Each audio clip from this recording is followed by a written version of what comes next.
Mesdames et messieurs, bonjour ou bonsoir, tout dépend de l'heure à laquelle vous écoutez cette vidéo chez vous.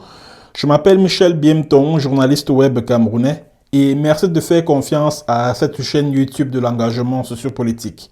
Bienvenue à cette causerie citoyenne sur l'actualité camerounaise et africaine. Bienvenue à la chronique de MBT, mesdames et messieurs. Alors, mesdames et messieurs, cette édition de la chronique de MBT s'intéresse à l'affaire Martinez-Zogo. Martinez-Zogo, c'est ce journaliste camerounais, animateur de la radio Amplitude FM, dont la dépouille dans un état de décomposition très avancé a été découverte le 22 janvier 2023, après avoir été kidnappé quelques jours plus tôt, puis subi des sévices corporels assez cruels. Alors, mesdames et messieurs, comme vous le savez, la deuxième audience de l'affaire Martinez-Zogo a eu lieu au tribunal militaire de Yaoundé ce 15 avril 2024. Alors, les deux points saillants de cette audience sont bien évidemment que le tribunal militaire de Yaoundé a rejeté la demande des avocats de la défense de diffuser le procès en direct, ce qui ne me surprend guère parce que pour avoir couvert pas mal de procès, pour avoir fait de la chronique judiciaire au Cameroun, il ne me souvient pas que quelques procès que ce soit, notamment les procès aux grands enjeux, les procès de certaines personnages ou personnalités emblématiques au Cameroun aient fait l'objet d'une transmission en direct, d'une retransmission en direct à la télévision. Donc cela m'aurait surpris que le sommet de l'État, parce que c'est au niveau de la présidence que cela doit être validé. Alors cela m'aurait surpris que le tribunal accepte ou accède à la demande des avocats de la défense, c'est-à-dire les avocats des accusés. L'autre point saillant a été que l'État du Cameroun, dans cette affaire, a fini par se constituer partie civile. Donc, ça veut dire que les agents de la DGRE impliqués dans l'élimination physique de Martinez-Zogo ont été abandonnés par l'État du Cameroun, abandonnés par leur hiérarchie. Voilà donc ce qu'il faut retenir de ce procès, de cette audience du 15 avril 2024. Et la cause a été reportée, je crois, au 6 juin, si je ne me trompe pas, au 6 juin prochain pour la suite, des débats. Alors, mesdames et messieurs, ce sur quoi nous allons davantage nous apaisantir au cours de cette édition de la chronique de MBT, c'est sur la piste du clan Ngongo Ferdinand, qui est à prendre très au sérieux. Pourquoi je le dis? Sur cette même chaîne, j'ai posté un exposé, si je puis ainsi m'exprimer, qui comportait des révélations assez troublantes relatives aux circonstances dans lesquelles notre confrère journaliste Martinez-Zogo a été enlevé, puis torturé avant d'être éliminé physiquement. Il a fait un certain nombre de révélations qui me semblent assez crédibles venant d'un confrère, venant d'un journaliste. Et ces révélations, il ne s'est pas contenté de faire comme les avocats ou si vous voulez les soutiens de Amrou Belinga qui viennent là dire que oui, même Ferdinand Ngongo et les membres de son clan doivent être tenus pour responsables sans un élément factuel pouvant justifier une telle assertion, une telle affirmation. Il a avancé un certain nombre d'éléments de preuves qui nous amène quand même à nous poser un certain nombre de questions. Et si nous devons nous poser ces questions-là, c'est simplement parce que, au début de cette affaire, Martinez-Zogo, on nous a parlé de l'immeuble Ekan. au sous-sol duquel Martinez Zogo a subi des traitements cruels, inhumains et dégradants. Bon, je vais pas aller jusque dans les détails, vous êtes au courant de tout. Sauf que, je crois, mars dernier, c'est-à-dire le mois dernier, lorsque le juge Perrin-Inzier rend son ordonnance de renvoi des inculpés devant le tribunal militaire de Yaoundé, c'est-à-dire que lorsqu'il boucle son enquête judiciaire, l'immeuble Ekan n'apparaît plus. On nous parle d'un terrain vague du côté des Bogotrois où Martinez Zogo a subi son martyre et sur lequel, d'ailleurs, sa dépouille a été abandonnée par ses bourreaux. Alors, pourquoi nous avoir parlé au début de l'immeuble Ekan? Pourquoi nous avoir mis sur la piste de l'immeuble Ekan? L'immeuble Ekan qui est situé au quartier Ouadala et qui appartient à l'homme d'affaires Jean-Pierre Amourou Belinga. Alors, pour revenir donc à ce que le grand frère Morgan Palmer a dit dans sa vidéo que j'ai postée sur cette chaîne YouTube, il a commencé par parler de la déclaration d'Émile Parfait Sim, le fondateur de la crypto-monnaie, qu'il a appelé l'IEP-Limal.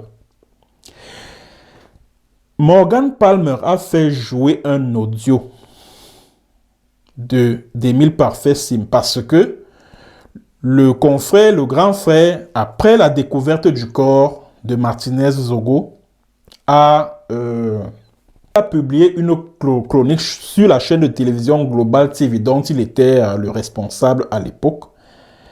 Et après avoir diffusé cette chronique, parce qu'il dénonçait les responsables de ce crime crapuleux, et il a même d'ailleurs laissé croire que les éléments des forces de défense et de sécurité auraient participé à ce crime odieux.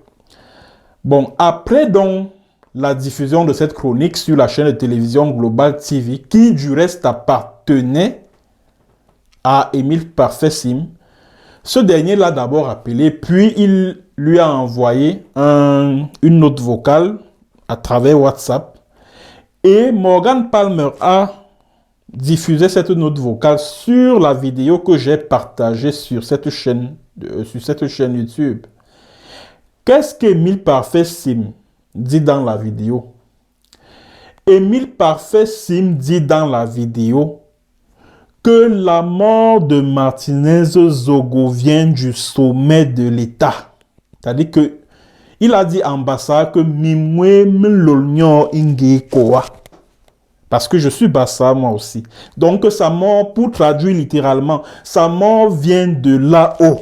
C'est-à-dire que sur la montagne, sur la colline. Donc ça veut dire que Émile Parfait Sim, nous sommes le 23 janvier, hein, c'est-à-dire qu'au lendemain de la découverte du corps de Martinez Zogo, Émile Parfait Sim, qui est le protégé de Ferdinand Ngongo, l'homme à la punk, savait déjà que sa mort venait du sommet de l'État. Et il poursuit avec un détail qui est très important et qui a sans doute échappé à beaucoup d'entre vous. Émile Parfait Sim dit que comme on l'a effacé de la scène, écoutez bien ce que Émile Parfait Sim dit. Il dit comme on l'a effacé de la scène, il va falloir trouver des sacrifiés parmi les personnes qui lui en voulaient. Quand j'ai suivi ça, cela m'a mis la puce à l'oreille que, hey, l'affaire-ci a l'air très sérieuse. L'affaire Sim a l'air très sérieuse. Et j'ai comme le sentiment que dans cette affaire Martinez Zogo,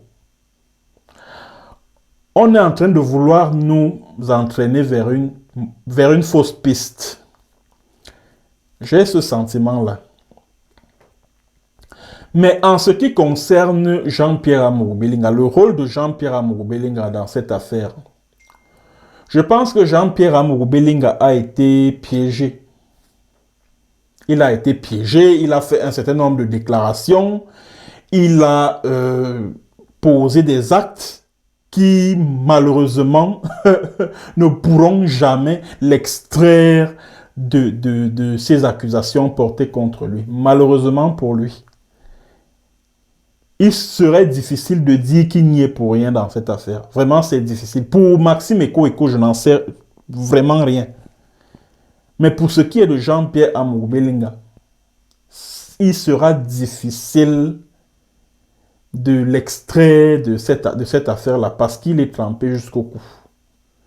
Sauf que, après toutes ces révélations qui ont été faites, j'ai comme le sentiment qu'on l'a induit en erreur, qu'il a été piégé et il est tombé dans le piège de ses ennemis. C'est de cela qu'il s'agit. Alors, Émile Parfait me dit que la mort... Comment Émile Parfait savait que la mort de Martinez Zogo venait du sommet de l'État?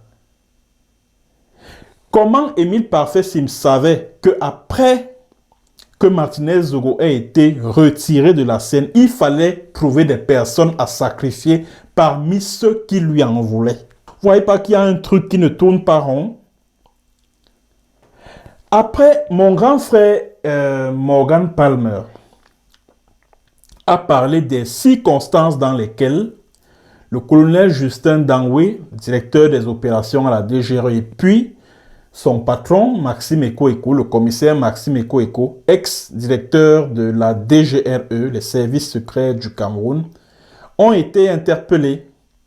Cela m'a paru quand même assez rocambolesque, quoi. C'est-à-dire que pour interpeller Maxime Eko, il a fallu que le ministre de la Défense le convoqua à son bureau.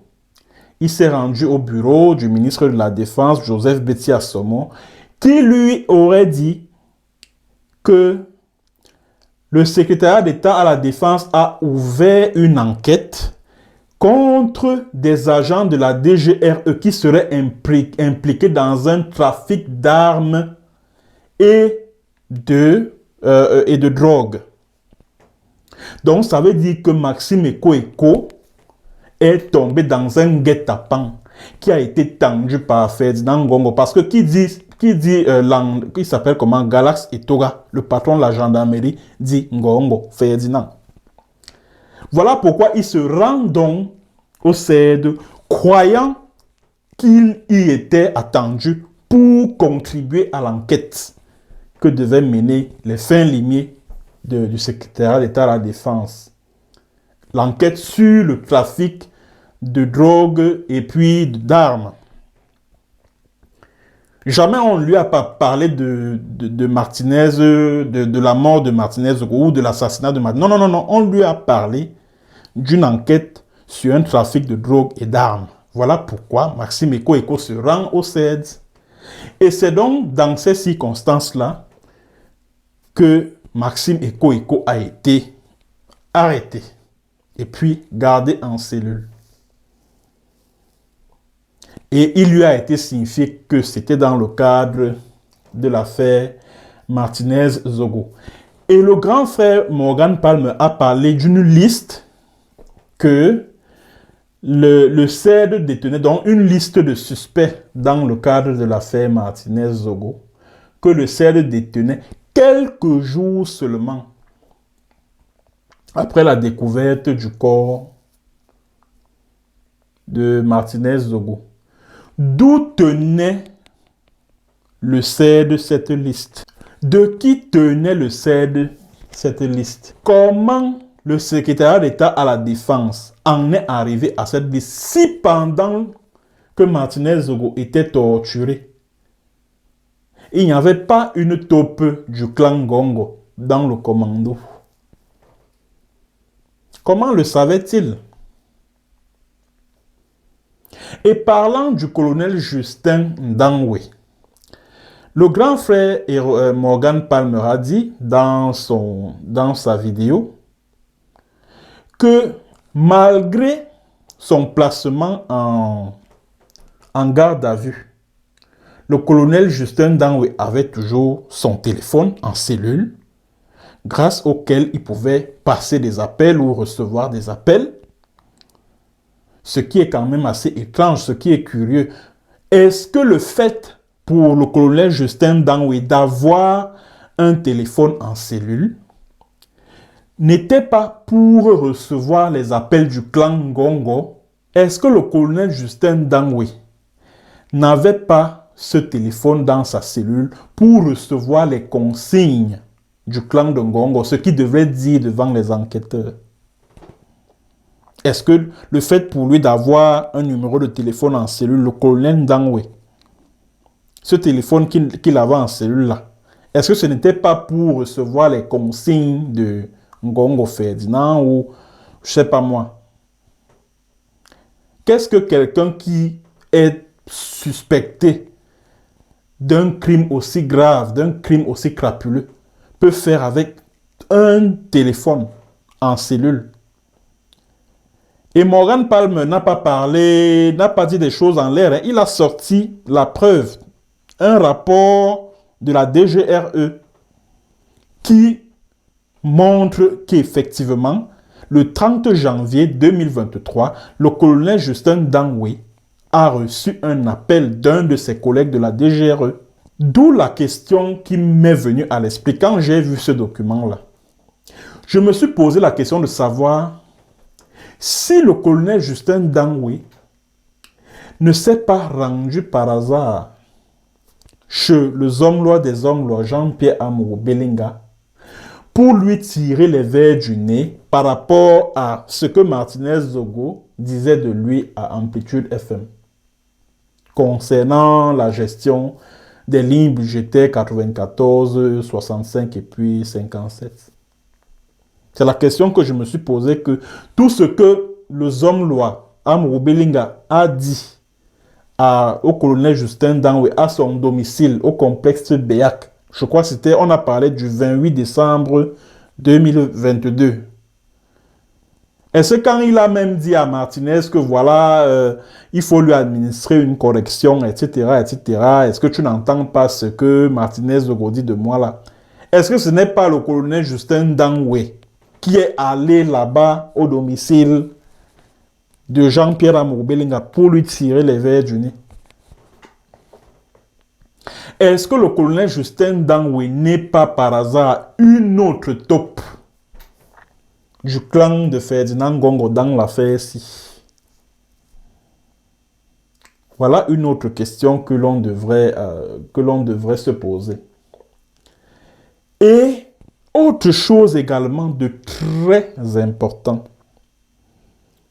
Autre chose de très important dont le grand frère Morgan Palmer a parlé dans sa chronique de la semaine dernière.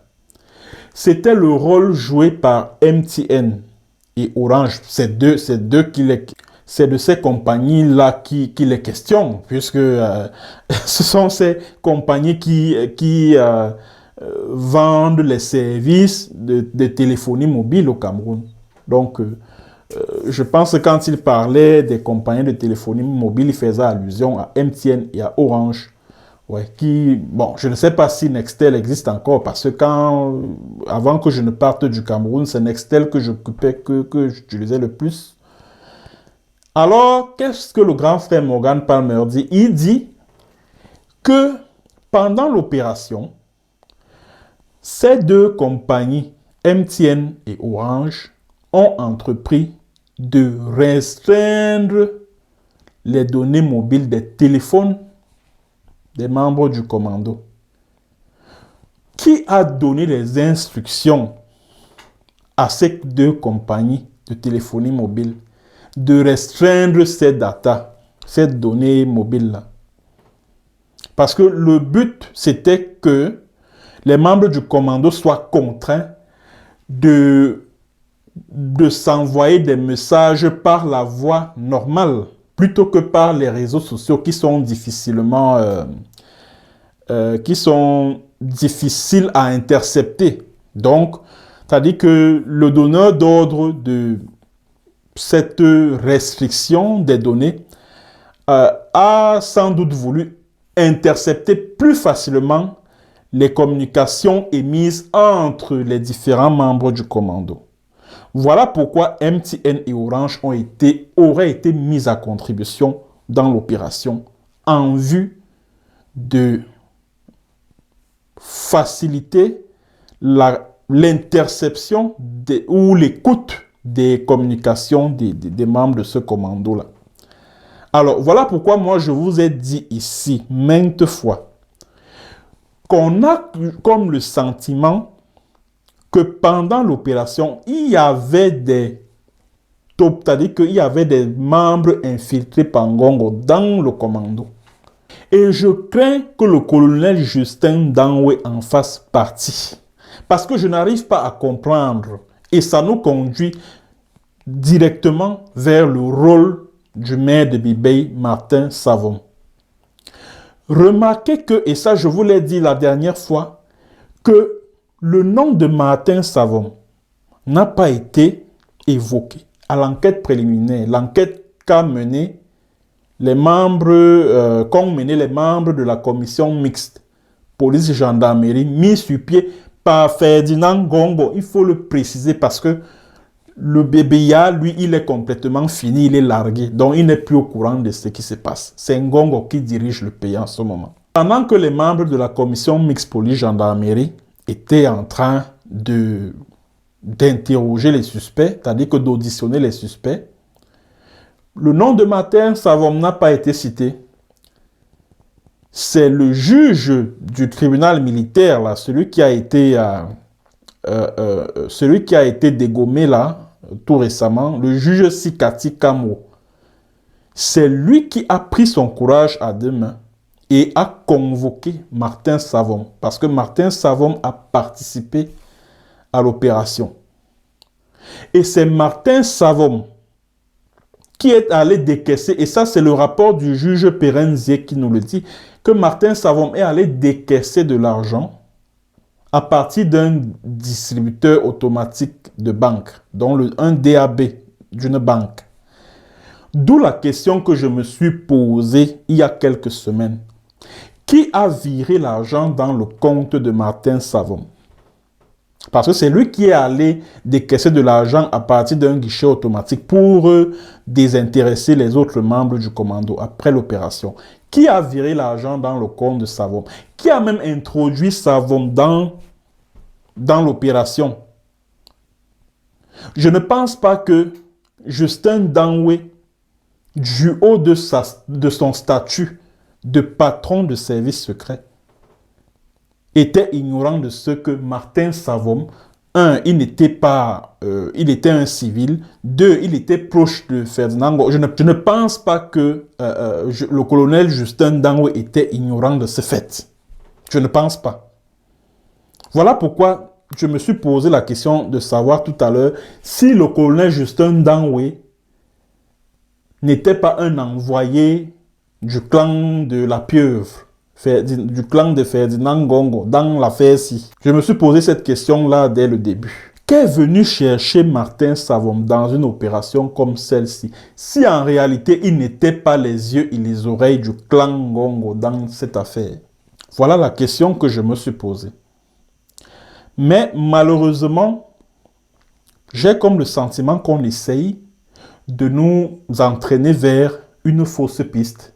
On essaie de nous faire croire que oui, Amogo Belinga est le commanditaire de cette élimination physique, de cet assassinat horrible, alors que en réalité, on a comme le sentiment que l'assassinat de Martinez Zogo, l'élimination physique de Martinez Zogo, a profité davantage à Ferdinand Ngongo. La preuve en est que avec cette affaire Martinez Zogo, Ferdinand Ngongo a réussi à obtenir la tête de Maxime Ekoeko, qui était son ennemi au sein de l'appareil de l'État et dont il a cherché à obtenir la tête par tous les moyens. Parce que, comme qui dirait, qui contrôle le renseignement dans un pays a le pouvoir dans ce pays-là. Je dis et je répète, qui contrôle les services secrets, les services de renseignement dans un pays, a le pouvoir dans ce pays-là. Et pour avoir le contrôle sur la DGRE, il fallait sans doute sacrifier, il fallait tout faire pour obtenir la tête de Maxime Eko. D'où l'affaire Martinez-Zogo. Et aujourd'hui, que l'affaire suit son cours au tribunal militaire de Yaoundé. Qui est-ce qui a pris la place de Maxime Eko? Ce sont les hommes de Ferdinand Ngongo, notamment le numéro 2 de la DGRE qui s'appelle le colonel Mesmin Elundu, qui est un agent du réseau, un membre du réseau de Ferdinand Ngongo. Alors la question que l'on est en droit de se poser est de savoir à qui finalement a profité l'élimination physique de Martinez-Zogo. C'est à Ngongo Ferdinand. Aussi simple que ça. Voilà pourquoi l'affaire en cours au tribunal militaire de Yaoundé doit remonter jusqu'à celui à qui ce crime-là a profité. C'est de ça qu'il s'agit. Sauf que malheureusement, pour ce qui concerne Jean-Pierre Amourou Belinga, il est malheureusement tombé dans un traquenard que lui a tendu la pieuvre. Et il est tombé dans ce traquenard-là. Donc, il est difficile de dire qu'il n'y a absolument rien à voir. C'est très difficile. Donc, c'est-à-dire que c'est comme si le clan de Ngongo a remis les documents à Martinez-Zogo avec une mission, bien sûr, qui était de consacrer des éditions de l'émission Embouteillage à critiquer Jean-Pierre Amourou Belinga. Et en confiant une telle mission à Martinez-Zogo, le clan de la pieuvre avait anticipé sur la réaction de Jean-Pierre Amourou Belinga. Qu'est-ce que le clan a fait? Le clan a envoyé le colonel Justin Danwe chez les hommes des hommes Jean-Pierre Amourou Belinga afin de lui tirer les vers du nez. Et il est donc tombé dans le panneau. Donc ça veut dire qu'on a surfé sur la corde sensible de Jean-Pierre Amourou Belinga. Parce qu'ils ont parié sur le fait que forcément Jean-Pierre Amourou Belinga allait réagir et de la manière la plus violente qui soit. Sauf que je continue à me poser la question de savoir que faisait le colonel Justin Danwe avec le téléphone en cellule au CED. De qui attendait-il des instructions à partir de ce téléphone-là? Et pourquoi le colonel Justin Danwe a introduit Martin Savom dans l'opération, sachant qu'il était un civil, sachant qu'il n'était même pas membre de la DGRE? Comment il a laissé Martin Savom, dont il savait très pertinemment qu'il était un proche de Ferdinand Ngongo? Comment l'a-t-il introduit dans cette opération-là? Si lui-même, le colonel Justin Danwe, n'était pas on va dire quoi, une taupe de Ngongo dans cette opération-là, voilà les questions pertinentes qu'il faut se poser. Parce que dans chaque crime, il y a toujours quelqu'un à qui le crime profite. Et à qui a profité l'élimination physique de Martinez-Zogo? C'est à Ferdinand Ngongo et aux membres de son clan. Parce qu'aujourd'hui, Ferdinand Ngongo est en train d'installer ses pions un peu partout. Son réseau est en train d'étaler ses tentacules partout à travers la République, au nord, au sud, à l'est, à l'ouest. Il a déjà toute une antenne, c'est-à-dire que le réseau de soutien en Ngongo Ferdinand a déjà toute une cellule au niveau du Grand Nord. Et vous-même, vous savez que Franck Biya s'était rendu au Grand Nord, je crois c'était en novembre 2022, si je ne me trompe pas, il s'était rendu au Grand Nord. Sachez que Ferdinand Ngongo a lui aussi installé une cellule de son réseau de soutien dans le Grand Nord en vue de préparer sa conquête du pouvoir. Voilà, mesdames et messieurs, ce que j'ai voulu dire par rapport à l'affaire Martinez-Zogo. Mesdames et messieurs, merci d'avoir suivi, merci d'avoir écouté. À très bientôt pour une autre séance et sur un autre thème. Bonjour ou bonsoir.